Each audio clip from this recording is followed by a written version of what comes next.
नमस्कार दोस्तों। आज जो मैं बात करने वाला हूँ वो गीग वर्कर्स के बारे में। अभी कुछ दिन पहले गीग वर्कर्स का जो इशू है वो सरकार के सामने आया था। सरकार ने इस पर कानून भी बनाया है। मैं पहले बता देता हूँ गीग वर्कर्स हो किसको कहते हैं। तो बेसिकली जो लोग समझते हैं गीग वर्कर्स के बारे में कि जो भी जोमेटो में काम कर रहे हैं या स्विगी ब्लिंकिट,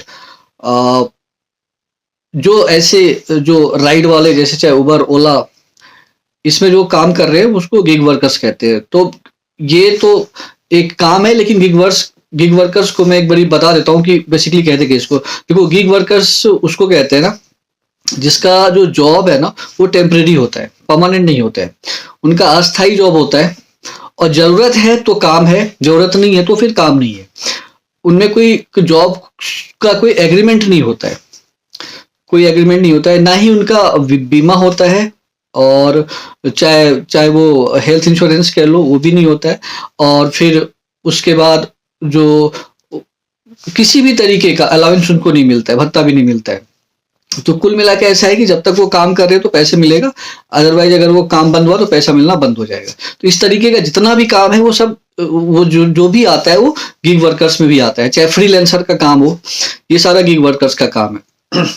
तो जो भी काम ये चाहे ब्लिंकिट हो, जोमेटो हो, इसमें जो डिलीवरी सर्विस है इसमें जो काम करते हैं वो गिग वर्कर्स होते हैं। इनका कोई बीमा नहीं होता है और इवन इनका एक्सीडेंटल बीमा भी नहीं होता है, जबकि सबसे ज्यादा रिस्क इनका एक्सीडेंट से रिलेटेड भी हो सकता है या हेल्थ कंसर्न भी इनका हो सकता है।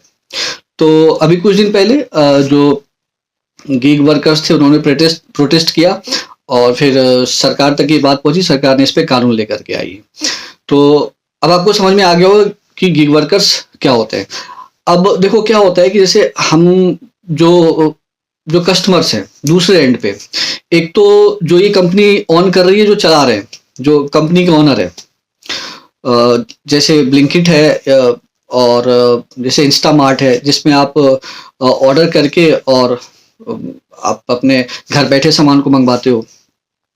और ये इनके साइड से कमिटमेंट होता है कि जो आपका जो भी आपने ऑर्डर प्लेस किया है उसको 10 मिनट में घर तक पहुंचा देंगे। आप सोच सकते हो कि आदमी 10 मिनट में वॉशरूम से रूम तक भी नहीं आ सकता है, ये 10 मिनट में ये अपने जो भी इनका स्टोर है वहां से सामान लेकर के और आपके घर तक डिलीवर कर देंगे। और इसका सारा रिस्पॉन्सिबिलिटी और सारी जिम्मेदारी किसको देते हैं? ये डिलीवरी बॉय को देते हैं।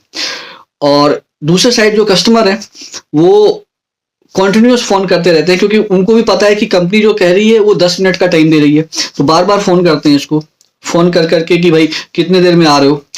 उस बेचारे को एड्रेस ढूंढना है, चाहे रेड लाइट हो चाहे ऑरेंज लाइट हो, उससे कोई फर्क नहीं पड़ता है। उसको 10 मिनट के अंदर उसको डिलीवर करना ही करना है। अगर वो नहीं करा, मान लो नहीं किया और कस्टमर ने एक्सेप्ट नहीं किया उसका पार्सल, तो उसका भी जो पूरा का पूरा जो रिस्पॉन्सिबिलिटी है वो आ जाएगा किस पे? ये डिलीवरी बॉय पे आएगा। तो कंपनी उसी को सुनाएगी और उसको मतलब किसी भी तरीके से, चाहे गर्मी हो ठंडा हो बारिश हो, उससे कोई मतलब नहीं है, उसको आना ही आना है। और इस तरीके का जो काम होता है वो फ्लेक्सिबल वर्क होता है। इनका ड्यूटी आवर्स भी जो होता है वो इस तरीके के फिक्स नहीं होता है। गिग वर्कर्स का एक और भी जो प्रॉब्लम है वो ये भी है, मैंने जो देखा है मैं बताता हूं, इनके साथ बहुत प्रॉब्लम है। तो वो कंपनी तो कमिटमेंट कर देती है और जो दूसरे एंड पे कस्टमर है उनको मतलब है डिलीवर होने से, वो इस चीज को कंसिडर नहीं करते हैं कि बाहर बारिश हो रहा है क्या हो रहा है। देखो, मैं तो ऑर्डर नहीं करता हूँ, सीधी सी बात बता रहा हूँ भाई। कोई भी इंसान है, वो रोबोटिक नहीं है, वो मशीन है नहीं। तो ऐसा नहीं है कि 10 मिनट के अंदर आपका सामान डिलीवर हो जाएगा। अगर कमिटमेंट कर दिया है कंपनी तो हो जाएगा, क्योंकि कंपनी भी अल्टीमेटली डिलीवरी बॉय को ही बोलेगी और कस्टमर भी उसी को बोलेगी। तो मुझे तो कभी कभी डर लगता है कि जब ये राइड कर रहे होते हैं, तो मैंने कितनी बार देखा है कि एक साइड से कस्टमर का फोन आ रहा होता है, दूसरे साइड ये राइड कर रहे होते हैं और काफी रसली ड्राइव करते हैं, राइड करते हैं ये। और उस दौरान अगर एक्सीडेंट हो गया तो एक्सीडेंट होने के बाद भी कोई क्लेम लेने वाला नहीं है, कंपनी भी पल्ला झाड़ लेगी। अब ये कानून आने के बाद वो 10 मिनट का जो समय है उसको हटा लिया गया है। लेकिन आप सोच सकते हो 10 मिनट का समय हटा लिया, लेकिन जो साइकोलॉजिकल इम्पैक्ट है जो कंपनी डाल के रखती है कि हमें अपना बेस्ट करना है, और बेस्ट करने के चक्कर में वो जो 10 मिनट का टाइम है, ठीक है वो उसने हटा दिया, लेकिन फिर भी जो ये 3-4 कंपनियां हैं, चाहे ब्लिंकिट है या फिर इंस्टामार्ट है और जेप्टो है, इस तरीके की कंपनी, ये टाइम तो हटा लिया, लेकिन फिर भी इनको इनके दिमाग में जो डिलीवरी बॉय है उनके दिमाग में डाला जाएगा कि जल्दी से जल्दी उसको पहुंचाना है। देखो बजाय इसके होना क्या चाहिए था कि मैक्सिमम टाइम को लिमिट कर देना चाहिए था।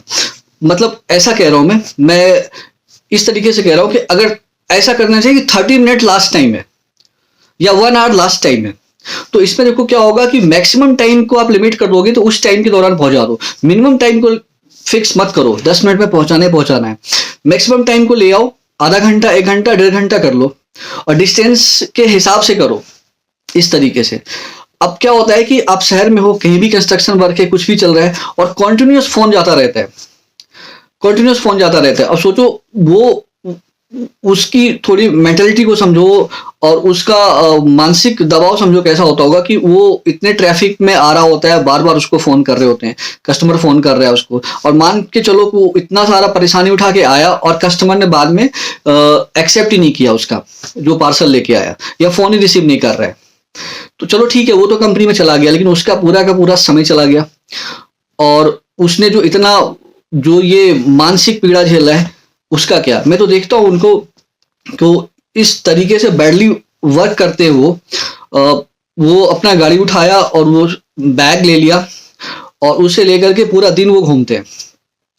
कोई गारंटी नहीं है, कुछ भी हो जाएगा, और कंपनी को सिर्फ काम से मतलब है। मतलब इनका पूरा, और खास करके इसमें जो काम करने वाले होते हैं वो सभी जो होते हैं उनका जो एज होता है वो काफी कम होता है, तो मतलब इनका पूरा जो जवानी है उसका जो जितना खून है ये कंपनी वाले चूस लेते हैं। मतलब इस तरीके से समझो कि उनका खून चूस करके इसको पूरा का पूरा ज़ॉम्बी बना देते हैं ये। और इस पे कोई कायदा कानून नहीं था, पहले तो था नहीं, और अभी भी मुझे लग रहा है, मैं अभी भी कह रहा हूं कि क्या होता है ना कि आपस की कंपनियों में कंपटीशन बहुत ज्यादा होता है, तो अभी भी ये 10 मिनट का जो टाइम है वो तो हटा लिया, लेकिन वो भी जो जो जो साइकोलॉजिकल उसका जो इम्पैक्ट है वो अभी भी रहेगा, ये कभी भी खत्म नहीं हो सकता है। और लोगों को भी ये समझना चाहिए कि वो इंसान है, रोबोटिक नहीं है, मशीन नहीं है कि वहां पे बैठा और लॉन्च कर दिया 10 मिनट के अंदर आपके पास पहुंच जाएगा। और अब ये कानून आने के बाद इसका जो इम्पैक्ट होगा वो टाइम को लेकर के, तो चलो ठीक है टाइम को हटा दिया, ठीक है, फिर भी आप जो इस तरीके से उनको जो सिक्योरिटी देने की बात है, मान के चलो एक्सीडेंट हो गया तो इसको, और दूसरा क्या होता है कि इसमें जो इनका काम है वो इस तरीके का है कि सुबह ही इनको, क्योंकि इनका टाइम क्या है, सुबह ही इनको उठना है, और चाहे ठंड हो बारिश हो इनको क्लाइमेट का भी मार झेलना पड़ता है। चाहे गर्मी कितना भी एक्सट्रीम हो, ठंड कैसा भी हो, बारिश कैसा भी हो, इनको हर मौसम में वो मार झेलना पड़ता है। मतलब कुल मिला के ऐसा समझ लो कि कंपनी जो है वो इनका एक एक बूंद जो है, जो ब्लड का, वो निचोड़ लेगी और 35 से 40 साल तक एकदम इनको ज़ॉम्बी बना के छोड़ देगी। आप समझ सकते हो कि ये इस तरीके का काम है, ये ऐसा काम है। मैं ऐसा नहीं कह रहा हूं, एम्प्लॉयमेंट जनरेट होना एक अलग बात है, लेकिन ये एक तरीके का शोषण है, मैं इसको शोषण ही बोलूंगा।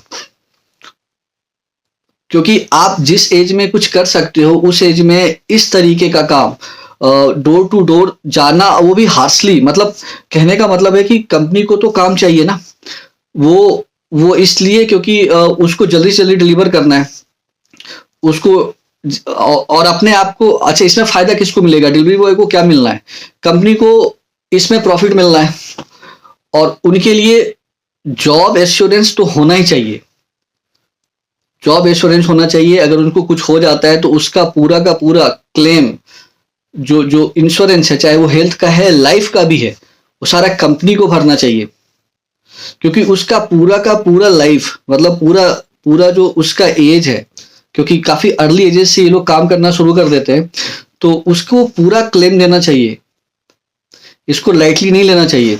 और जो दूसरे साइड कस्टमर है उनको भी ध्यान से चीजों को सोचना चाहिए, समझना चाहिए कि आप बार बार फोन करके जो आप मान के चलो कि 12 बजे रात में आपने सब्जी चढ़ाया और उसमें हल्दी नहीं है। अब आप हल्दी के लिए ऑर्डर करते हो ब्लिंकिट पे। अब वो उस टाइम पे कोई भी बंदा आएगा तो टाइम तो लगेगा, और आप लगातार फ़ोन कर कर के उसको परेशान कर रहे हो। तो ये आपको भी कंसिडर करना है। ये हमारे आपके बीच में से ही बंदे हैं जो काम कर रहे हैं। इनके इनके पीड़ा के बारे में भी समझो, क्योंकि ये कुछ बोल नहीं सकते हैं, ये बीच में है। ये रूडली आपसे बात नहीं कर सकते हैं, क्योंकि इनका फीडबैक का क्या होगा फिर। और दूसरा, कंपनी इनको ही सुनाएगी। तो थोड़ा दोनों साइड से इसको, जो कंपनी है उसको भी थोड़ा लीनियंसी रखना चाहिए।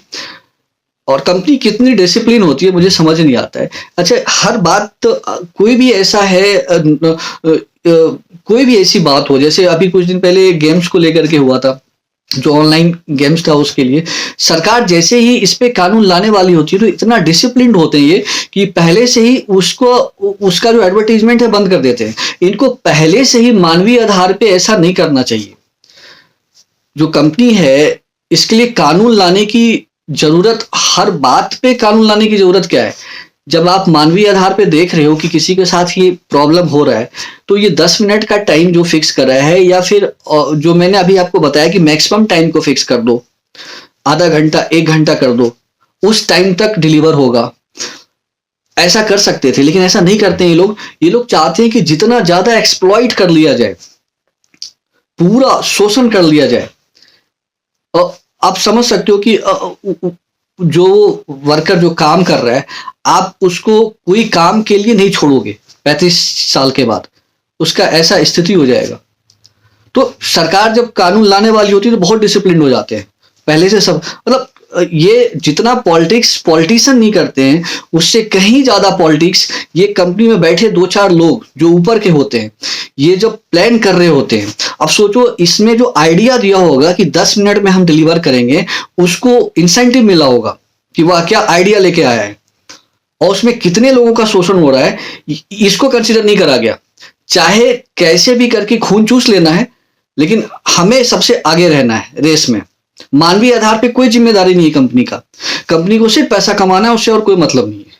तो मैं वही कह रहा हूं, जितना पॉलिटिक्स ये पॉलिटिशियन नहीं करते, उससे कहीं ज्यादा पॉलिटिक्स ये कंपनी में जो लोग होते हैं ऊपर के, जो बोर्ड रूम में बैठ के डिसाइड करते हैं क्या करना है, ये लोग करते हैं। और काफी सातिर होते हैं ये पढ़े लिखे सातिर होते हैं। पढ़ लिख करके ये मानवीय काम नहीं करते हैं, पढ़ लिख करके सातिराना काम करते हैं।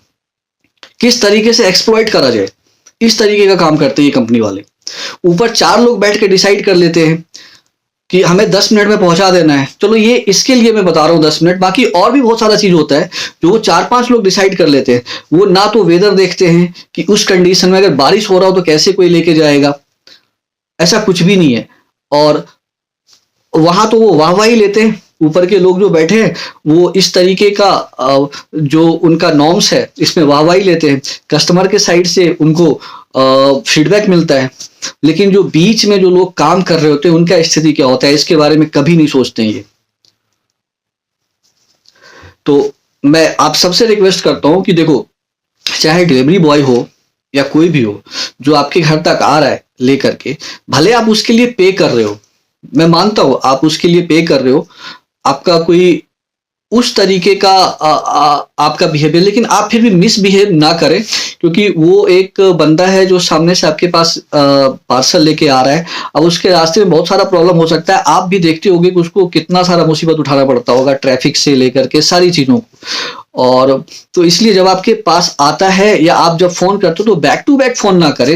ऐसा समझो कि वो भी इंसान है, उसको भी टाइम लग सकता है। तो मेरा ये रिक्वेस्ट है आप लोगों से। और बाकी कंपनी को तो मैं यही कहूंगा कि वो तो जो वहां जो कंपनी में जो काम करने वाले लोग हैं, जो ऊपर के लोग हैं, जो ये प्लान डिसाइड करते हैं, जो बनाते हैं स्ट्रेटजी, ये लोग ड्रैकुला है। इनको बस खून चूसने से मतलब होता है। चाहे किसी भी कंपनी की बात कर लो, इनकी स्थिति यही है। धन्यवाद।